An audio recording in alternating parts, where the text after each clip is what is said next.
Finally আজকে এক সপ্তাহ পরে বাইক নিতেলাম, মানে আগের সোমবারে দিয়েছিলাম আর আজকে আবার সোমবার, আজকে নিতে এসছে। আজকে দেখি বাইক তো দিয়ে দিল, এখন দেখি। এখন তো আরপিএমের সমস্যা হচ্ছে না, স্টার্ট দিলে একবারে স্টার্ট নিচ্ছে।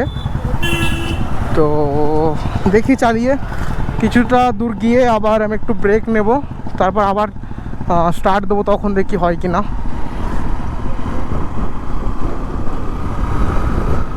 আজকে আজকে সোমবার না, আজকে রবিবার। আজকে রবিবার এসছে, আমার মনে ছিল না, কারণ আজকে আর একটা কাজ ছিল। সোমবার হলে অন্য একটা না দুটো কাজ, একটা ব্যাংকে একটা কাজ ছিল, একটা আমাদের বসে আরটিওতে একটা কাজ ছিল। মানে আরটিওতে আমার যে ওই রাস্তা দিয়ে গেলে ভালো করতাম। ঠিক আছে চলো, যেখান দিয়েই যাই, যখন চলে এসছে এতটা। তো বসিরহাট আরটিওতে হচ্ছে যে আমার মায়ের যে স্কুটিটা ছিল ওটা ফাইন্যান্স করা ছিল, তো ওটাতে কি একটা অথেন্টিকেশন না কি বলে, ওটা কাটাতে হবে। তো ওই জন্য যাওয়ার ছিল। তো কিন্তু ঠিক আছে চলো, বাইকের নিজের বাইকটা দেখি ঠিক হয়েছে কিনা, তারপরে সে সব কাটিয়ে নেবো, চাপ নেই।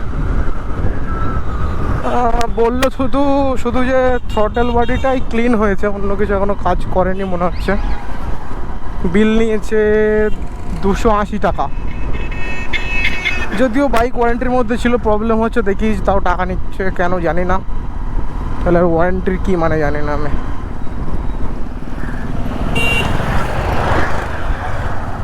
যদি একটা জিনিস, থ্রটেল বডি ক্লিন করার পর একটু যেন স্মুথ লাগছে আগের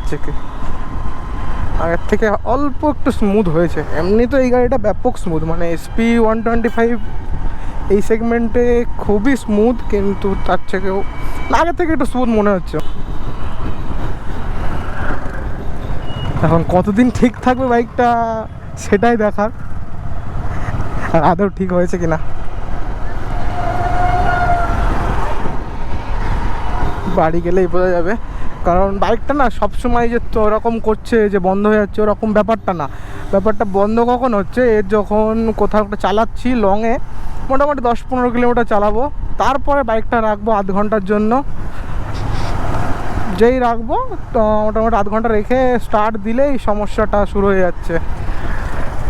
তো মেনলি ওটাই দেখার। এখন বাড়ি যাবো, এখান থেকে 18 কিলোমিটার, তো বাড়ি গেলে বোঝা যাবে যে এখানে সমস্যা হচ্ছে না। বাড়ি গিয়ে আধ ঘন্টা রাখবো, তারপরে স্টার্ট দিয়ে যদি সমস্যা হয় আবার নিয়ে আসতে বললো।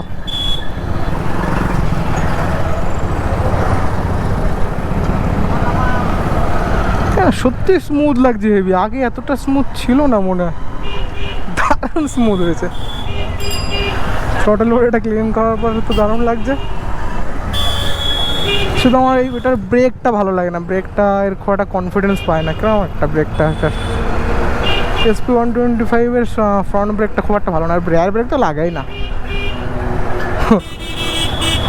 ওটা তো জাস্ট মনে হচ্ছে অন্য বাইক চালিয়ে হ্যাবিট, তো ওই জন্য মানে অন্য বাইক চালিয়ে ওই জন্য শুধু চাপতে হয় তাই চাপছি, এমনি কোনো কাজ হচ্ছে না ওটাই।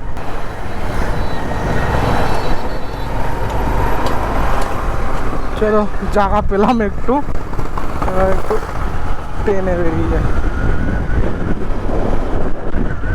ও ভাই, হ্যাঁ ব্রেক যেটা বললাম একদম থার্ড ক্লাস ব্রেক।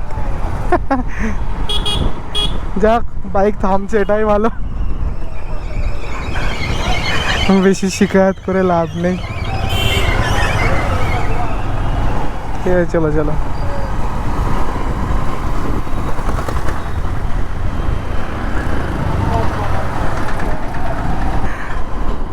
তেল ভরাতে হবে, সারা 3 দাগ দিয়েছিলাম তেলের, মানে তেল 3 দাগ কাটা উঠেছিল, এখন দেখো 1 দাগে পড়ে আছে।